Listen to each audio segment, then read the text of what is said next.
এই পৃথিবীতে আল্লাহর সবচেয়ে বেশি প্রশংসা করেছেন বিশ্বনবী মুহাম্মদ সাল্লাল্লাহু আলাইহি ওয়াসাল্লাম। আবার নিজেও প্রশংসিত। ওনার এক নাম আহমদ, মানে যিনি সবচেয়ে প্রশংসা করে, আবার মুহাম্মদ মানে নিজেও প্রশংসিত। জান্নাতীদেরকে নিয়ে বিশ্বনবী যখন কিয়ামতের দিন বিচার শেষে জান্নাতের দরজায় যে কড়া নাড়বে, ওই দিন বিশ্বনবীর হাতে একটা পতাকা থাকবে। ওই পতাকার মধ্যে ওই শব্দটা লেখা, সূরাতুল ফাতিহার প্রথম শব্দ যেটা। সূরাতুল ফাতিহার প্রথম শব্দ কি? আলহামদু। বিশ্বনবীর হাতের পতাকায় ওইটা লেখা থাকবে, লিওয়াউল হামদ, প্রশংসার পতাকা। সুবহানাল্লাহ পড়বেন না? তার মানে আমরা এই সিদ্ধান্তে উপনীত হলাম যে সব সময় প্রশংসা করতে হবে একজনের। তিনি কে? আল্লাহ বললেন আলহামদুলিল্লাহ, আলহামদুলিল্লাহ। সব প্রশংসার মালিক হলেন আল্লাহ। কি সুন্দর নাম তার, কি মজার নাম। আলিফ লাম লাম হা, আলিফ লাম। সবাই বলেন আলিফ লাম লাম হা।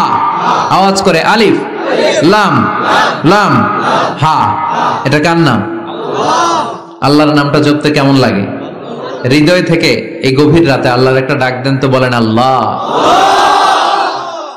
প্রাণটা জুড়িয়ে আবারও আল্লাহর ডাকেন, বলেন ইয়া আল্লাহ। নামটা মজা লাগে না? আল্লাহ বলেন হুয়াল আউয়াল ওয়াল আখির ওয়াল যাহির ওয়াল বাতিন। তিনি প্রথম, তিনি শেষ, তিনি প্রকাশ্য, তিনি গোপন। সুবহানাল্লাহ। তার মানে প্রথমে কে? শেষে কে?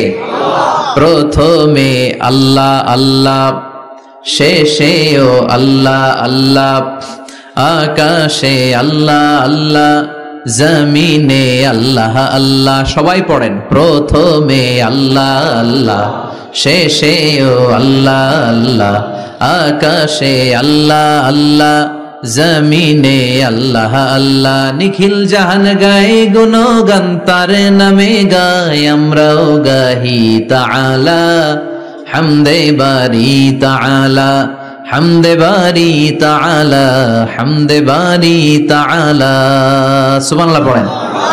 আলহামদুলিল্লাহ। সকল প্রশংসার মালিক কে? আল্লাহ বললেন সকল প্রশংসার মালিক হলাম আমি, আর আমি হলাম রব্বিল আলামিন, জগৎ সমূহের রব। আল্লাহর আরেক নাম হলো রব। আল্লাহর আরেক নাম কি? কবরের প্রথম প্রশ্ন কি? তোমার রব্বুক, তোমার রব কে? আমাদের উত্তর কি? আমরা বলবো আল্লাহ আমারে রব,